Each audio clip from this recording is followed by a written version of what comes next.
Chlodwig's state had grown, but the Suasson region he captured was the last one not yet occupied by any of the barbarian kingdoms that had completely divided the former Western Roman Empire among themselves.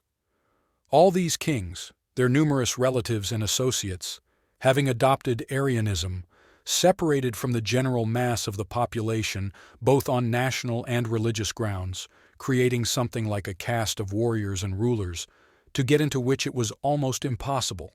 Mixed marriages were mostly frowned upon.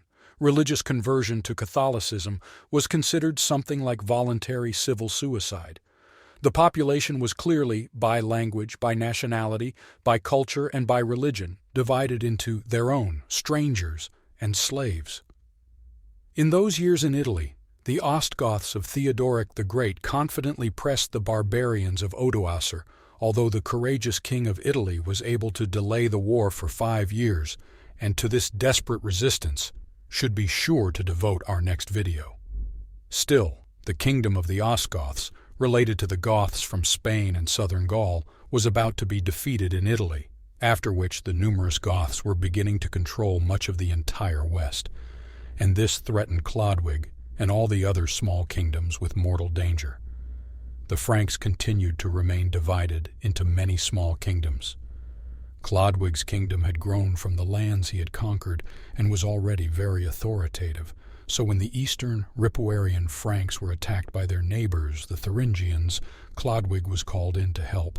Our hero joined King Sigebert in a defensive war against the ferocious warriors from the east. A clash with another tribe, not inferior to the Franks in either bravery or fury, added to the Franks' glory, but nothing on top. The Thuringians simply retreated deeper into their forests. When in a couple of years, Sigebert will again call Chlodwig to war. This time with Alemanni, a new reality of existence of barbarian kingdoms will begin to emerge. Germanic predators, having seized the hunting grounds for plundering the local population in search of increased profits, were forced to constantly attack each other or neighbors in turn, losing soldiers in an endless series of bloody incidents. The Franks in this fundamentally differed nothing from the Goths, the Burgundians, or numerous other tribes, even the Saxons, who never stopped trying to gain a foothold in the continental cities by the sea. A similar scheme worked in the north, in the British Isles, and there for another 200 years the kingdoms were fractured and united in endless wars between small kings of Germanic pagan tribes. But after the cruel battle of Tolbiaca, when the unknown-to-us king of the Alemanni was killed, and King Sigebert, after a wound, received the nickname Lame, the Franks appear on the world stage in a completely new image. They are predators of the second order. Cities open their gates before them. The population welcomes the Franks as liberators. The Franks have no problems with provisions and auxiliary forces. The population perceives them as their own, as opponents of oppressors. Such a grand transformation is entirely the merit of Chlodwig and his friend Remigius. Adult, well-read and perceptive Remigius managed to reveal to Chlodwig the value of adopting Christianity in the Roman image. Thus, the Franks removed the religious gap between themselves and the subjugated population.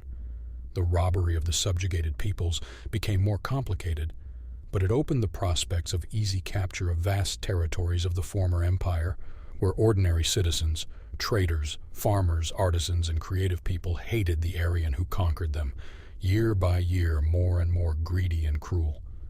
The greed of the Franks was satisfied at the expense of robbing the robbers, and the ordinary population after the reign of the Franks really became easier, both in the spiritual and material sense. In theory, when capturing a new area of the forces of the Franks only increased, received avalanche-like expansion at the expense of the entire territory where the Aryans ruled nation Christians. And if the Franks, like the Goths, transferred the title of supreme ruler to one person, perhaps the history of the 6th century would have gone differently, but alas, the Franks, as well as most Germanic tribes, split the possessions between children, on several equal in size kingdoms. However, we will talk about it later. So far it is necessary to the army of Franks to be baptized. In this sacrament, also visible hand, Remigius, the old man realized that nothing will work without a good story, and did not rush things. The experienced bishop did not want the baptism of the Franks to be something like an army operation. Imagine the chronicle, "By order of Chlodwig, the Franks went into the river where they were massively baptized into the new faith." Chlodwig began the journey to his new role in 493. In those years, the Burgundian king Gundobad, already mentioned with us more than once, massacred a couple of his brothers. Godemar I, after the siege of Vienne, killed with his sons. Hilperic II personally slaughtered with a sword, after which he sent Agrippina, the wife of the murdered, to the bottom of a well with a stone around her neck. Hilperic II was left with 2 daughters who converted to Nicene Christianity. This relegated them to second-class citizens, and Gundobad spared them, allowing the girls to flee to Gundobad's last living brother, Godegisel. Needless to say, relations between the brothers were strained, though there had been no direct fighting between them yet. Both were playing active diplomatic games with their neighbors. During the next round of negotiations, Chlodwig, through his ambassador, asked for the hand of one of the Beglian sisters, received consent, and married Clotilde. She was 18 years old and a good and zealous Christian. The window of discourse of the attitude of Christianity for the Franks was slowly widening its scope. Clotilde procreated faithfully, but demanded that her children be baptized. Chlodwig did not refuse, even though Clotilde's first child, Ingomer, died in white robes. Traditionally, babies wore the white robe in which they were baptized for the first week. The next baby, Clodomer, also baptized, fell ill, but still recovered naturally, thanks to the fervent prayers of his mother. A good story, but not enough for a beautiful legend. Well, let's go back to the year 496, when the united forces of the Franks pressed the army of Alemanni and Chlodwig, seeing how hard the war is, can't stand it, and solemnly swears to be baptized in case the heavens give him victory. The Franks are defeated, and moreover, his whole army in a single impulse swears after the king to the Christian God. It was done as beautifully as they could, it rhymes. His sisters and his whole army were baptized after the king. On the Christian feelings of the king to speak, especially not have to talk, Chlodwig was a child of his time and his people.